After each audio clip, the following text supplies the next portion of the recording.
So, yeah, and then we took his blood pressure, so it's 400 dollars. Yeah, maybe. Yeah, maybe. We did do one of those. Well, what was on the 12 lead? Where is it? Well, we got a 12 lead. You look back. Why don't we just get it straight to All right. Well, let's get rid of this unit, right? We don't want them ever to come back. She said bye, Felicia. All right. So really quick before they leave, I want to introduce my other two colleagues here, my other instructors. We have Carlos Tavares. Carlos Tavares is a flight paramedic and flight nurse for Orlando Health Air Care Team, and also for the fire department in Orlando. We have Miguel Delgado. He's a paramedic, critical care paramedic for the pediatric neonatal Advent Health transport team also. So thank them for their great report. Good job. All right, ladies. So let's talk a little bit about this handoff here. What are some of the things that you see that obviously need improvement? We have only 30 minutes there, so all right. Well, milligram dosage on the aspirin would be great. Onset of time, patient's history, allergies. What else? Their 12 lead, with their 12 lead show. Transmission would be great if they could prior to Arrival. Their catch was totally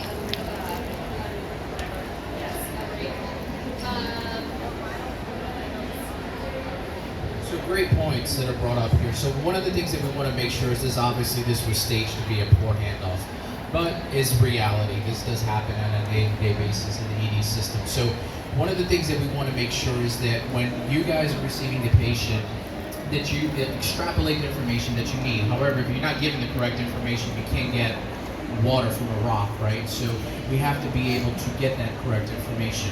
This initiative of EMS ED handoff is something that we've taken to the EMS conferences. We recently proposed this at the EMS clinical conference for EMS providers in the state of Florida. One of the things that we try to reiterate to the providers or to the EMS providers is you should be as clear and succinct when you're going to give your report to ER handoff, okay? So 30 seconds to 1 minute. That's where I'm going to challenge you guys. If you're not already doing so, allow the EMS providers 30 seconds to 1 minute of uninterrupted time. What that means is just let them speak. Although that they may not be saying what you want to hear, but allow them to speak uninterrupted for 30 seconds to 1 minute. Another thing is we use a mnemonic called DART, okay? So we said DART. When you're throwing darts, the objective is to get where? To the bullseye, right?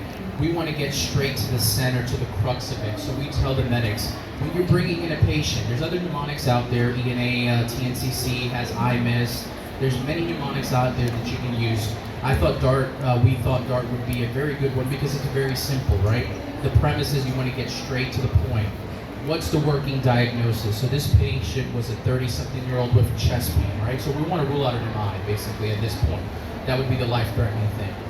The A would be assessment. What's the assessment of the patient? Your head to toe, what were your findings? The patient was found diaphoretic, tripoded, had rails at the bases. Those are our assessment findings. The R would be recon. What's the recon? And you're probably saying, oh, wait a minute, we're not in the military, we're not going on a recon mission.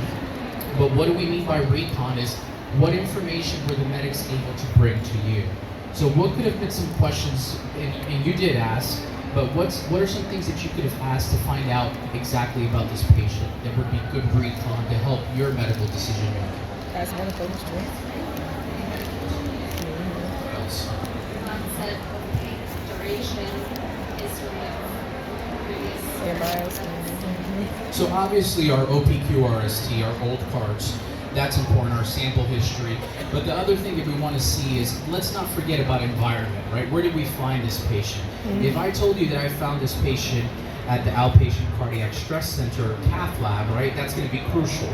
Now if I told you I found this patient in a nightclub and they were found unresponsive in the bathroom, that's going to give you a whole different set of differential diagnosis and working diagnosis, correct? So what was the recon? Did we find this patient unresponsive in a vehicle? Was this patient involved in an MVC?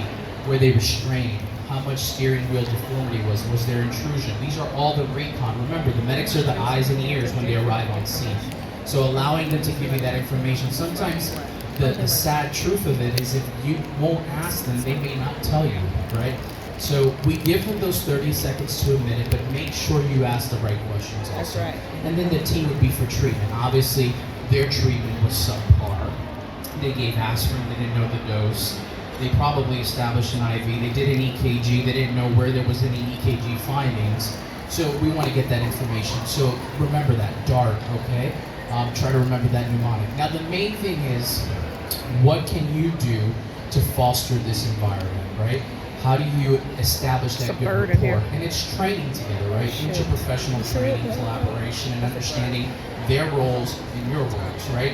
I don't know necessarily what you do unless I work in the ER. You don't know necessarily what they go through unless you're out of the field. So let's foster those environments. I'm going to bring up Carlos, and he's going to talk a little bit about his experience and some pearls and pitfalls that he's encountered in his practice. Thank you, guys. Appreciate it. So, some of the things that come up as we've done the first couple sessions here is that you got to remember that EMS is a customer. A medic that comes through there in most places does have a choice on where they can go.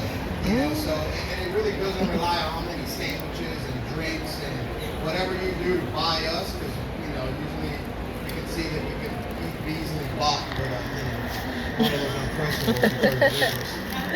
So, but how you're treated as far as when you're transferring the patient, if you're made to feel part of the process, you're more likely to get a repeat customer that comes in there. So if you bring us in and you allow us to express ourselves and give you a patient and you give us feedback, that's taken a little bit better than just kind of being ignored, go to this room, and that. So over there, that's kind of one of the things in Orlando that with the EMS outreach that we're doing.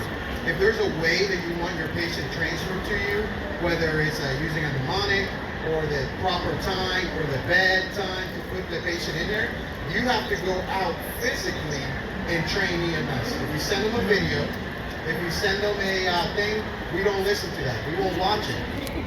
Even if there is a certificate at the end of it, we keep hitting go forward and then put our name and number in for our certificate.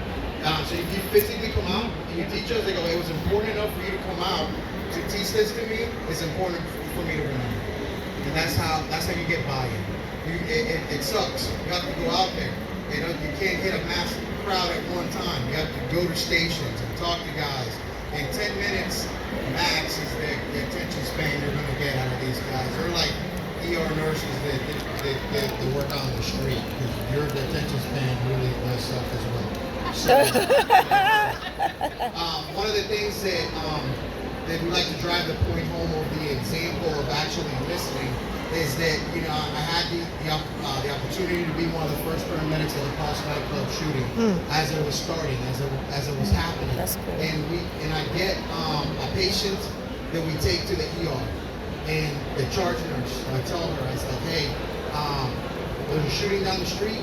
There's going to be more patients. When we come back, we're not going to get out of the ambulance. So be outside, ready to take patients. And we'll give them to you so we can go back. And man, she listened. So we came back, and there she was, ready to take this. The next time we came back with 5. The next time 5 more, and we did a full church like that. So that kind of allowed us to do what we needed to do. So listening, even though it may sound weird, you may not got a lot of information. If you know the people, if you get to know your paramedics, you'll know, hey, he's pretty excited about this, or he's normally pretty serious and quiet when something's bad. And if you start to build those relationships, what it's all about, communication, right? It's going to work out for you. Thank you. Well, I'm going to introduce Miguel.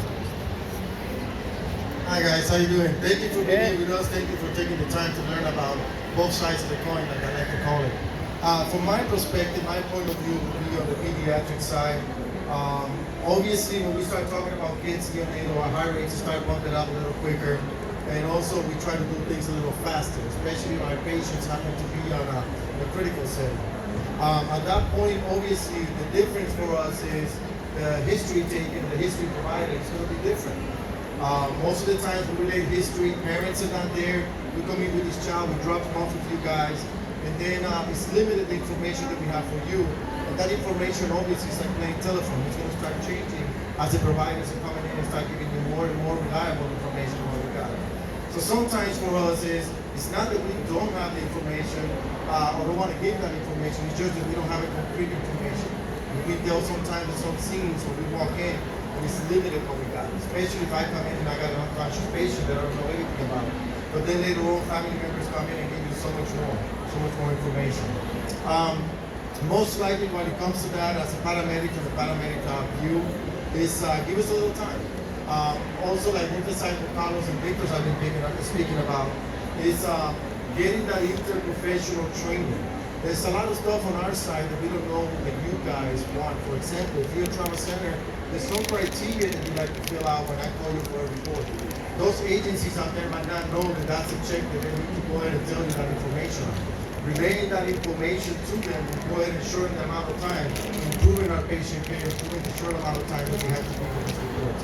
And I think that's important for us to be able, not only for EMS to get involved into the hospital training, but the hospital coming out and conveying some of that training back to us so we can shorten the amount of time with the gaps between our communication.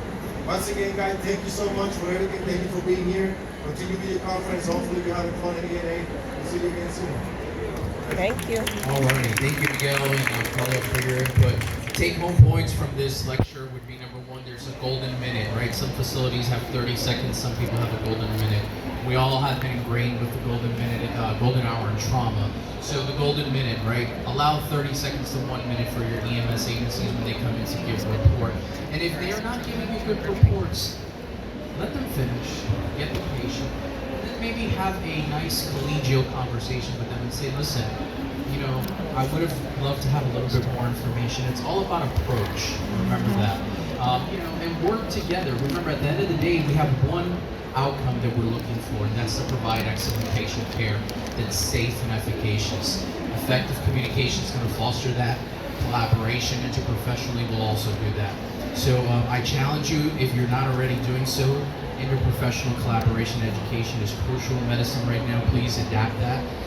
And also, you know, don't necessarily disregard what your medics are saying sometimes. I know sometimes you've been given an opinion of someone. Try to give everyone a clean slate and let them prove themselves to you. And remember, the next time you receive a report, are you really hearing them or are you listening? That's the question you have to ask yourself. Again, thank you for coming. Enjoy the rest of your conference.